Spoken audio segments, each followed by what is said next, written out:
কাঠবাদাম কিভাবে তৈরি হয় দেখুন। প্রথমে হাজার হাজার বাদামের চারাগাছ যত্ন করে বড় করা হয়। চারাগাছগুলো যখন একটু বড় এবং সবল হয়ে যায় তখন তাদের মূল জমিতে রোপণ করার জন্য অন্য জায়গায় নিয়ে যাওয়া হয়। কর্মীরা অত্যন্ত দক্ষতার সাথে একটার পর একটা চারাকে সারিবদ্ধভাবে মাটিতে পুঁতে দেন। প্রতিটি চারাকে সোজা রাখার জন্য পাশে একটি লাঠি দেওয়া হয় এবং বাইরের আঘাত থেকে বাঁচাতে একটি প্লাস্টিকের আবরণ দিয়ে ঢেকে দেওয়া হয়। চারা গাছগুলো থেকে একটি পরিপূর্ণ বাদাম গাছে পরিণত হতে প্রায় 2 থেকে 2.5 বছর সময় লাগে। গাছগুলো বড় হয়ে গেলে ফল আসতে লাগে আরও কিছুটা সময়। একটি বাদাম গাছে ফল ধরতে শুরু করতে প্রায় 3 বছর সময় লেগে যায়। বসন্তকালে গাছগুলো সাদা ও হালকা গোলাপি ফুলে ভরে ওঠে, যা দেখতে অসাধারণ লাগে। এই ফুলগুলো থেকেই ধীরে ধীরে বাদামের ফল তৈরি হয়। প্রথমে ফলগুলো নরম খোসায় ঢাকা থাকে। ফলগুলো সম্পূর্ণভাবে পাকার জন্য প্রায় 7 থেকে 8 মাস সময় লাগে।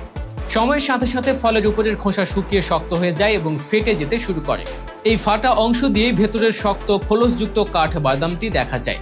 তখনই বোঝা যায় যে ফসল তোলার সময় হয়ে এসেছে। ফসল তোলার পদ্ধতিটি বেশ আধুনিক ও চমকপ্রদ। প্রথমে একটি বিশাল আকারের শেকার মেশিন দিয়ে গাছের কাণ্ড ধরে জোরে ঝাঁকানো হয়। এর ফলে গাছের সমস্ত পাকা কাঠ বাদাম ঝরে মাটিতে পড়ে যায়। এরপর আরও একটি যন্ত্র, যাকে সুইপার বলা হয়, সেটি এসে মাটিকে ছড়িয়ে থাকা সমস্ত কাঠবাদামকে ব্রাশের সাহায্যে ঘুরিয়ে ঘুরিয়ে একটি লাইনে জড়ো করে।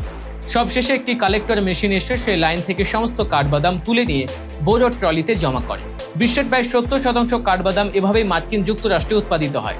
ভারতের জম্মু ও কাশ্মীরে পুলওয়ামা অঞ্চলে সবচেয়ে বেশি কাঠবাদামের চাষ হয়।